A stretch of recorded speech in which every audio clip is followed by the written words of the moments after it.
नमस्कार। जय जिनेंद्र, जय श्री राम। यूट्यूब चैनल में आपका स्वागत है। अनुरोध करता हूं कि मेरे चैनल को आप लाइक, शेयर और सब्सक्राइब करें। आज भारतवर्ष की वो पवित्र धरा, जो धरा ऋषि मुनियों की धरा है, त्यागी तपस्वियों की धरा है, और उस धरा से त्याग, तपस्या और ऋषि मुनियों की, साधुओं की सुगंध आती है। विभिन्न आस्थाओं, विभिन्न श्रद्धाओं के केंद्र है भारत की ये धरा। आज हम बात करेंगे भारतवर्ष की धरा पर जैन दर्शन के अंदर होने वाली प्रथम साधक दीक्षा की। क्या है साधक दीक्षा? परंपरा श्वेतांबर स्थानकवासी जैन परंपरा के अंदर दीक्षा होती है, संत के रूप में दीक्षा होती है, साध्वी के रूप में। लेकिन साधक दीक्षा क्या है? आप और हम जानेंगे कि साधक दीक्षा क्या है। संपूर्ण उत्तर भारत की ये प्रथम साधक दीक्षा 28 जनवरी रविवार 2024 को संघ शास्ता शासन प्रभावक पूज्य गुरुदेव श्री सुदर्शन लाल जी महाराज साहब के सुशिष्य, आगम ज्ञाता, योगी राज, युवा प्रेरक पूज्य गुरुदेव श्री अरुण चंद जी महाराज साहब के मांगलिक पावन सानिध्य में प्रशांत विहार श्री संघ के तत्वाधान में स्वर्ण जयंती पार्क, जापानी पार्क में होने जा रही है। और उस प्रथम साधिका साधक दीक्षा कौन ले रहा है? वो ले रही हैं मुमुक्षु बहन उमा जी जैन, जो बामनोली से संबंध रखती हैं, और वो प्रथम साधक दीक्षा का प्रारूप बनेंगी।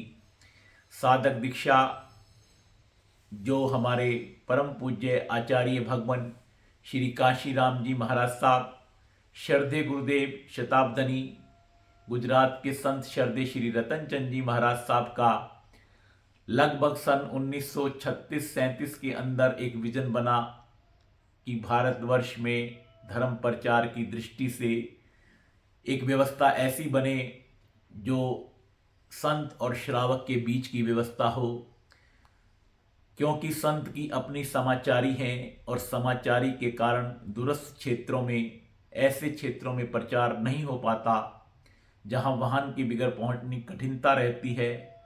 उनका चिंतन चला, लेकिन कोई अंतराय कर्म होता है और वो व्यवस्था मूर्त रूप नहीं ले सकी।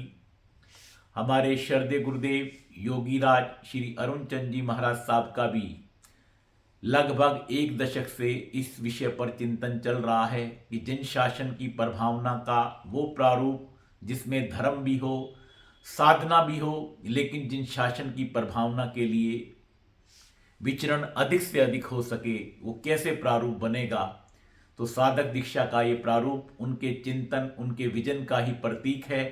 पिछले 10 वर्षों से चिंतन था। 5 वर्षों के गहन चिंतन के बाद, समाज के प्रबुद्ध जीवियों से बात करने के बाद गुरुदेव ने इसकी एक व्यवस्था बनाई, और प्रथम साधक दीक्षा के रूप में जो साधक दीक्षा होने जा रही हैं, उनका भी सभी चीज़ों का त्याग रहेगा। 18 पापों का त्याग है। सिर्फ वाहन का प्रयोग वो कर सकेंगी।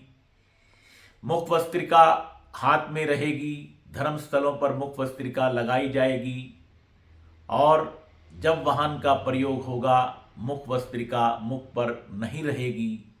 ऐसी पूरी समाचारी जिसमें धर्म है, साधना है और जिन शासन की प्रभावना है, ये प्रारूप बन रहा है। और वो पहली दीक्षा सौभाग्यशाली है दिल्ली, सौभाग्यशाली है उत्तर भारत। वो प्रथम साधक दीक्षा 28 जनवरी 2024 को होने जा रही है। आए आप और हम सब उस दीक्षा के पावन प्रसंग से जड़ें और देखें कि उत्तर भारत की उस प्रथम साधक दीक्षा के बाद कितने और साधक निरंतर जिन शासन की प्रभावना के लिए गुरु भगवंतों के चरणों में आते हैं और जिन शासन की प्रभावना को नए आयाम देते हैं, उन साधकों की समाचारी, संत के समान समाचारी, बस थोड़ा सा, जैसा मैंने आपको बताया, अधिकतर न केवल जर जोरी जोरू जमीन के त्यागी रहेंगे, किसी प्रकार का कोई संचय नहीं रहेगा, घर का त्याग रहेगा। तो इस प्रकार की उनकी समाचारी है। उस समाचारी को नमन करते हुए अपनी शुभ मंगल कामना देते हैं। प्रथम साधक दीक्षा के रूप में जो होने जा रही है उमा जी को। जय जिनेंद्र, जय महावीर।